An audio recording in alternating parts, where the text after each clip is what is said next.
Film की शुरुआत में हम समंथा को देखते हैं, जो कि इलेरिया की रॉयल फैमिली की सेकंड बॉर्न डॉटर थी। उसकी एक बड़ी बहन भी होती है जिसका नाम एलिनोर है और वो एक टिपिकल प्रिंसेस की तरह रहती है। पर समंथा ऐसी बिल्कुल नहीं थी। चीजें उसके लिए और भी ज्यादा टफ हो गई, क्योंकि जब वो 5 साल की थी तब उसके डैड की उनके भाई के साथ एक प्लेन क्रैश में डेथ हो गई थी और उसके बाद उसकी मॉम कैथरीन ने ही उनकी कंट्री को संभाला है। इसके अलावा एलिनोर भी अब 18 की होने वाली थी और वो इलारिया की क्वीन बनने जा रही थी। पर समंथा को रॉयल्टी कुछ ज्यादा पसंद नहीं थी। अब हम शाम को उसके फ्रेंड माइक के साथ देखते हैं और वो रोड पर रॉयल्टी के अगेंस्ट एक गाना गा रही थी। उसी दौरान पुलिस वहां पर आ जाती है और समंथा वहां से भाग जाती है, लेकिन थोड़ी दूर जाने पर उसे एक पोस्टर दिखाई देता है जिससे उसे पता चलता है कि उसकी बहन जल्द ही क्वीन बनने वाली है और उसे देखकर वो स्केटबोर्ड से गिर जाती है। जिसके बाद पुलिस उसे पकड़कर उसकी मॉम के पास लेकर जाती है और उसकी मॉम उसकी रॉयल्टी के अगेंस्ट रहने को मना करती है। इसके बाद समंथा स्कूल जाती है, जहाँ पर उसे प्रिंसेस रुक्साना मिलती है और वो एक सोशल बटरफ्लाई थी जो सोशल मीडिया पर बहुत ज्यादा एक्टिव रहती थी। अब इसके बाद हम एक आदमी को देखते हैं जो कि प्रिजन में था और उसका नाम एडमंड होता है। एडमंड को कड़ी सिक्योरिटी के अंदर रखा हुआ था। अब कुछ देर बाद उसके पास 2 गार्ड्स आते हैं जो उसे खाना देते हैं। एडमंड खाने में से एक एप्पल उठाकर खाने लगता है। उसमें उसे एक पिन मिलती है जिसे वो एक डिवाइस में सेट करता है, जिससे उसके गले का कॉलर निकल जाता है और फिर वो अपनी शक्तियों से उस प्रिजन का गेट तोड़कर वहां से भाग जाता है। अब अगले सीन में हम सैम और माइक को प्रैक्टिस करते हुए देखते हैं। माइक सैम को आज रात एक क्लब में ले जाने के लिए 2 टिकट्स देता है और जब रात में सैम माइक के साथ जाने के लिए रेडी हो रही होती है, तभी अलमीरा में उसे एक बॉक्स मिलता है जिसमें उसने अपने डैड की कुछ चीजें रखी हुई थी। सैम उन्हें देखकर अपने डैड को याद करने लगती है और हमें पता चलता है कि उसके डैड उसे स्नोफ्लेक बुलाया करते थे। तभी वहाँ पर कैथरीन आ जाती है जो सैम को उसकी बहन की पार्टी में जाने के लिए बोलती है। अब सैम तैयार होकर कैथरीन के साथ पार्टी में चली जाती है और वहाँ पर जाते ही वो हेडेक का बहाना करती है, जिस पर कैथरीन उसे सीधा घर जाने को बोलती है। पर सैम वॉशरूम में कपड़े बदलकर माइक के पास पहुँच जाती है। अब वो लोग क्लब के अंदर जाने ही वाले होते हैं, पर उनके पास कोई आईडी नहीं थी, इसीलिए वो लोग अंदर नहीं जा पाते। जिसके बाद वो दोनों घर वापस जा रहे होते हैं। तभी क्लब के बैक डोर से वो लोग कुछ वीआईपीज को अंदर जाते हुए देखते हैं और सैम उस दरवाजे का पासवर्ड बहुत दूर से ही देख लेती है, जो कि बहुत ही अजीब बात थी। जिसके बाद वो उस पासवर्ड को डालकर क्लब के अंदर घुस जाते हैं। कुछ देर बाद सैम के साथ बहुत ही अजीब चीजें होती है और उसे हर चीज की आवाज बहुत साफ साफ सुनाई दे रही थी, यहाँ तक कि एक मक्खी के उड़ने की भी। अब इस सब से वो बहुत ज्यादा परेशान होकर फायर अलार्म को बजा देती है और ऐसी हरकत करने के लिए पुलिस उन दोनों को जेल में बंद कर देती है। अगली सुबह माइक के डैड उन दोनों को वहाँ से निकालते हैं और वहाँ पर कैथरीन भी आई होती है। अब क्योंकि सैम ने उसकी बात नहीं मानी थी, तो कैथरीन उसे समर स्कूल भेज रही थी। सैम वहाँ जाने से मना करती है, पर कैथरीन उसे जबरदस्ती वहाँ पर भेजती है। वहीं दूसरी तरफ हम एडमंड को किसी से बात करते हुए देखते हैं, जो कहता है कि फेज 1 कल से शुरू होगा। अब सैम जब समर स्कूल में जाती है तो वहाँ उसे उसके अलावा और भी लोग मिलते हैं, जिनके नाम थे जानवरी, प्रिंस मटियो, रुक्साना और ट्यूमा। अब जब वो लोग एक दूसरे से बात कर रहे होते हैं, तभी वहाँ पर प्रोफेसर जेम्स आते हैं, जो फिल्म की शुरुआत में हमें समंथा के बारे में बता रहे थे। जेम्स उन लोगों को बताता है कि वो उनकी तरह ही एक सेकंड बॉर्न प्रिंस है, यानी कि एक रॉयल फैमिली का सेकंड चाइल्ड। हमेशा की तरह उनके सिबलिंग्स प्रिंस और क्वीन बन जाते हैं और वो सिर्फ खड़े होकर उनके लिए तालियां बजाते रहते हैं। पर तभी वो उन सभी को अपनी सुपर पावर्स दिखाता है, जिसमें जेम्स अपने ही जैसे कई सारे रेप्लिकास बना लेता है, जिसे देखकर सब लोग चौंक जाते हैं। जेम्स उन्हें बताता है कि ऐसी ही पावर्स उन लोगों के अंदर भी है, जिसके बारे में उनके घर वालों को भी नहीं पता है। और उन्हीं पावर्स को ढूंढने के लिए वो लोग इस समर कैंप में आए हैं, जिसका नाम है secret society of second born Royals, और वो लोग इसी के अंदर काम करेंगे। जानवरी उससे पूछती है कि क्या वो इस सोसाइटी का हेड है। जेम्स उसे कहता है कि नहीं, और तभी वहाँ कैथरीन आ जाती है, जो कि वहाँ की हेड होती है। कैथरीन बताती है कि वो भी एक सेकंड बॉर्न थी और वो उनको बताती है कि सेकंड बॉर्न्स ने सीक्रेट तरीके से हमेशा से अपने किंगडम को बचाया है, जैसे दुश्मन और क्रिमिनल्स वगैरह। अब इसके बाद हमें पता चलता है कि कैथरीन ने ही एडमंड को जेल के अंदर बंद करवाया था, लेकिन वो वहाँ से भाग गया। इसके बाद हम एडमंड को देखते हैं, जो कि अपनी पावर्स यानी कि टेलीकाइनेटिक की प्रैक्टिस कर रहा होता है और इस पावर से वो किसी भी चीज को बिना हाथ लगाए छू सकता था। यहाँ हम देखते हैं कि उसने अपने रूम में सैम की कई सारी फोटोग्राफ्स लगाई होती है, जिससे हमें पता चलता है कि वो किसी कारण से सैम के पीछे था। अब अगले सीन में हम समर स्कूल में सभी को अपनी ट्रेनिंग करते हुए देखते हैं, जहाँ पर जेम्स उन्हें एक रूम के अंदर लेकर जाता है और सामने रखे पिरामिड को लाने के लिए बोलता है, जो कि उनकी ट्रेनिंग का ही एक हिस्सा था।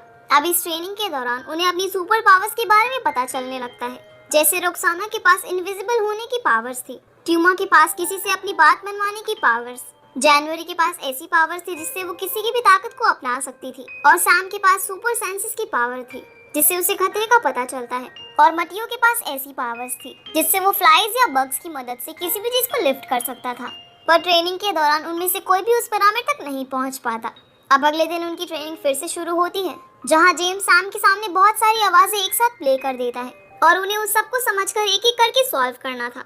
टूमा को अपनी पावर्स का इस्तेमाल एक डॉग पर करना था और उसे अपना दोस्त बनाना था, और इसी तरह से जेम्स बाकी सब लोगों को भी अलग अलग चीजों की ट्रेनिंग देता है ताकि वो अपनी पावर्स पर कंट्रोल करना सीख पाए। अब रात में हम सैम को देखते हैं जो अपने दूसरे फोन से माइक से बात कर रही थी। सैम और माइक समर में रोड पर एक शो करने वाले थे जो कि फ्राइडे को होने वाला था, और सैम वहां पर आने के लिए हाँ कर देती है। माइक के डैड उससे कहते हैं कि सैम रॉयल फैमिली से बिलोंग करती है और उसे डर है कि वो उसे छोड़कर एक दिन मूव ऑन कर जाएगी, और इस बात पर माइक अपने डैड से कहता है कि वो उसकी बेस्ट फ्रेंड है, वो उसे जानता है और वो ऐसा बिल्कुल नहीं करेगी। अब अगले सीन में हम देखते हैं कि सैम जेम्स से मिलने जाती है, लेकिन वहाँ उसकी मॉम होती है जो उसे अपनी पावर से एक चेयर पर बिठा देती है। वो उसे एक कोड बताती है जो कि एक रॉयल कोड था, और उससे उनके घर का कोई भी दरवाजा खुल सकता था। उसकी मॉम उसे बोलती है कि उसे उस पर भरोसा है, इसलिए उसने ये कोड बताया है, जिसके बाद वो उसे अपने घर के नीचे एक हेडक्वार्टर में लेकर जाती है जिसके बारे में किसी को भी नहीं पता था।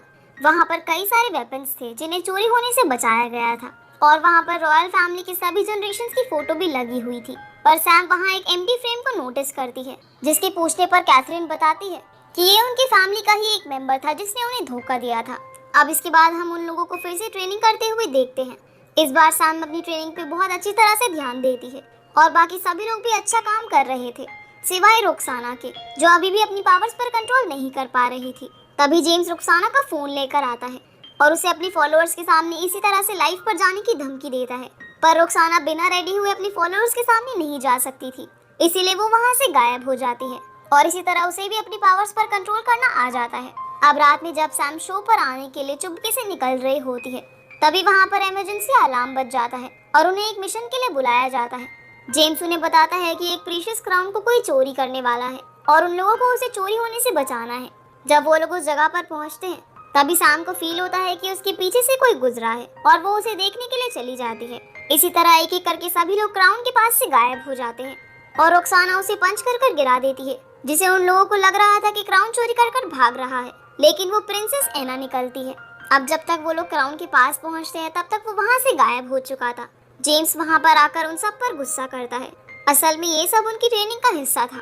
जेम्स उन्हें कहता है कि वो किसी भी चीज को बिना प्लान के नहीं अचीव कर सकते, और वो उनकी कल होने वाली ट्रेनिंग को कैंसिल कर देता है। इसके बाद सब लोग अगले दिन बीच पर घूमने जाते हैं और बहुत मजे करते हैं।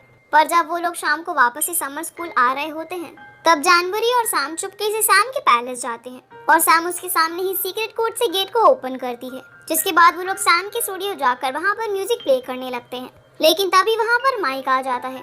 उसे देखकर ये लगता है कि सैम अपने रॉयल फ्रेंड्स के साथ मजे कर रही है, इसीलिए वो उसके साथ उस दिन शो करने के लिए नहीं आई, और माइक गुस्से में वहाँ से चला जाता है। अब सैम और जानवरी जब वहाँ से जा रहे होते हैं, तो एडमंड सैम को पकड़ लेता है और जानवरी को अपनी पावर से हवा में उठा लेता है। तभी वहाँ पर उसके फ्रेंड्स भी आ जाते हैं और उसे छुड़वाने की कोशिश करते हैं। उसी समय वहाँ पर जेम्स भी आ जाता है, और एडमंड सैम को स्नोफ्लेक्स बोलकर वहाँ से चला जाता है। जानवरी अब जेम्स को सब बताने लगती है। तब जेम्स उन्हें बताता है कि वो बहुत ही खतरनाक टेलीकाइनेटिक क्रिमिनल है। सैम कहती है कि उसने उसे स्नोफ्लेक बोला, जो कि सिर्फ उसे उसके डैड बोलते थे। अब सैम ये जानने के लिए कि आखिर वो आदमी है कौन, भागकर उस आदमी का पीछा करने लगती है और जंगल के बीच पहुंच जाती है। वो अपनी सेंसेस से पता लगा लेती है कि एडमंड आसपास ही है। तभी एडमंड उसके सामने आकर उसके ऊपर एक पेड़ गिरा देता है। अब सैम उससे पूछती है कि वो कौन है। तब एडमंड बताता है कि जब उसकी माँ ने उसे जेल भेजा, तो उससे पहले वो उसका फेवरेट अंकल था। अब जेम्स वहाँ पर आ जाता है और अपने कई सारे रेप्लिकास बनाकर एडमंड पर हमला करने लगता है, पर एडमंड असली जेम्स को इंजर्ड कर देता है, जिससे उसके सारे क्लोन अपने आप ही गिर जाते हैं। तभी वहाँ पर जानवरी आ जाती है, जो एडमंड को छूकर उसकी पावर अपने अंदर ट्रांसफर कर लेती है और उसी पावर से उसे दूर फेंक देती है, जिसके बाद जेम्स को हॉस्पिटल ले जाया जाता है। अब नेक्स्ट डे सैम अपनी मॉम से पूछती है क्या सच में एडमंड उसका अंकल है, जिस पर उसकी माँ उसे सब कुछ सच सच बता देती है कि उसके डैड को एडमंड ने ही मारा था और वो उसके डैड का भाई है। जिसके बाद सैम एडमंड से मिलने की जिद करती है, जो कि अब पकड़ा गया था, और कैथरीन उसे 5 मिनट के लिए सेल में भेज देती है। सैम वहां जाकर एडमंड से पूछती है कि उसने उसके डैड को क्यों मारा, जिस पर एडमंड बताता है कि वो रॉयल डेमोक्रेसी खत्म करना चाहता था लेकिन उसके पिता ऐसा नहीं होने देना चाहते थे, इसीलिए उसने उन्हें मार दिया। अब अगले सीन में हम देखते हैं कि वो दिन आ गया था जब एलिनोर वहाँ की क्वीन बनने वाली थी और सैम कोरोनेशन में जाने के लिए तैयार होने लगती है।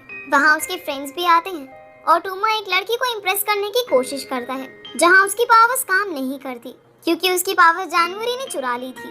अब हम जानवरी को देखते हैं जो रॉयल कोड का इस्तेमाल करके उस सेल में घुस जाती है जहाँ पर एडमंड कैद था और वो टूमा की पावर से सभी गार्ड से अपनी बातें मनवा लेती है। वो जाकर एडमंड को आजाद करती है जिससे हमें पता चलता है कि वो दोनों मिले हुए हैं। और इसके बाद जानवरी अपनी दोस्तों को एक सेल में लॉक कर देती है ताकि वो उसके मिशन की रुकावट ना बन सके। तभी हम देखते हैं कि मटियो अपना एक बग सैम के पास भेज देता है जिससे सैम को पता लग जाता है कि एडमंड अब सेल से बाहर आ चुका है। जानवरी और एडमंड मिलकर पूरे सिक्योरिटी सिस्टम को अपने कंट्रोल में कर लेते हैं और एडमंड एक पावरफुल नैनो डिवाइस चुरा कर वहाँ से भाग जाता है ताकि वो अपने प्लान को अंजाम दे सके। दूसरी तरफ हम सैम को देखते हैं जो भागकर माइक के यहाँ पर जाती है और जानवरी उस पर नजर रखे हुए थी। वो माइक को दरवाजा खोलने के लिए बोलती है लेकिन वो गुस्से में दरवाजा नहीं खोल रहा था तो सैम को उसे सब कुछ बताना पड़ता है, जिसके बाद जानवरी सैम के पीछे पीछे माइक के यहाँ पर आ जाती है। अब सैम उसे अपनी बातों में फंसाती है।